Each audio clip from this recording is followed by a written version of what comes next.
A fidgety student might be someone who constantly moves things around on their desk. Maybe they pick up a pen, they chew on their pen, they spin pens around, they roll things between their fingers. Maybe they're constantly tapping other people's workplaces or other people, rocking on their chair from side to side, wiggling around. They might be easily distracted. So when they're fidgeting on things, they then get really curious about something else, they find something else to fidget with, might chew on things, whether it's pens or clothing, fiddling around with the paper or their books or anything that they've got in front of them. Now, I'm sure we've all met students that like to fidget, and for a lot of people it's really supportive to help them to concentrate. So we can't presume when someone's fidgeting that they're not taking in auditory instruction, so they're not listening.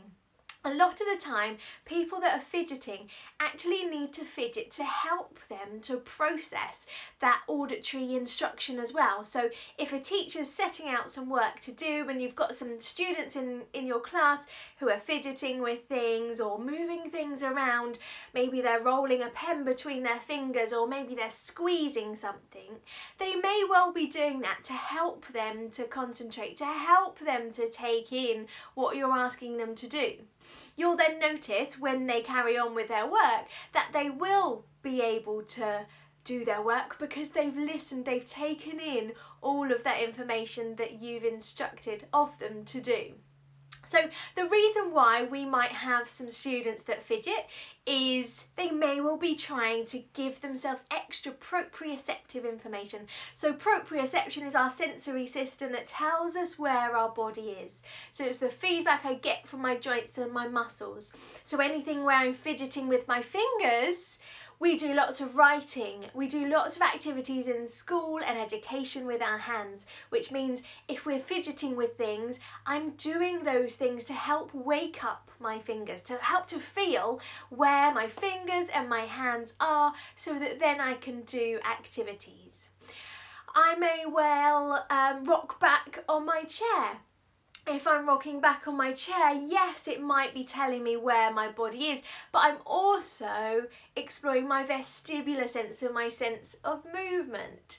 I might be squidging things really firmly and not realising how much force and pressure I'm using. Again, that fidgety student may have difficulties discriminating their proprioceptive information, so knowing how much force and pressure to use.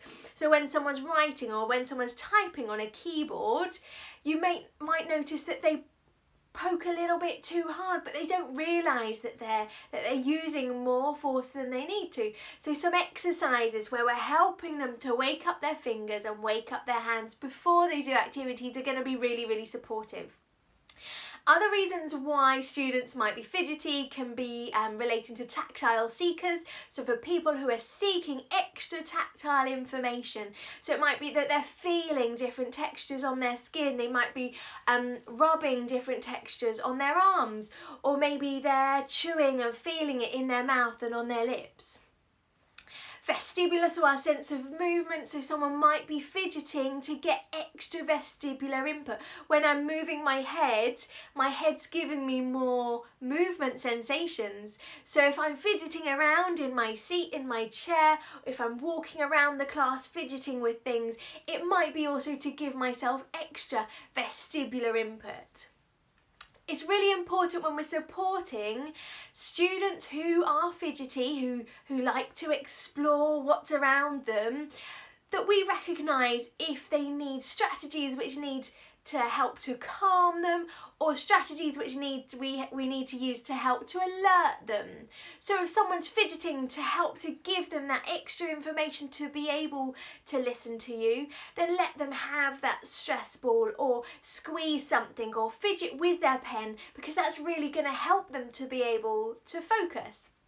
Other people who seem a bit more fidgety because they're changing position in their chair, they're sitting on their feet, they're trying to get more body awareness, maybe try and do some activities before you sit down and do some work where they're getting that body awareness. So just maybe some star jumps or some leapfrogs, or just make sure that they really do get outside for their breaks. We don't want to stop any child from not being able to get outside, run around and get that physical input that their body needs in order to be able to de-stress, so forget about the class that they've just had, but also to help to refocus for the next class.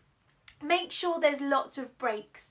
So try and make sure that within the work that you're setting, there's opportunities for them to be able to fidget, or maybe the learning is part of using objects and exploring that object in order to learn. So there's so many ways that we can support students who are fidgeting in the classroom while they're learning.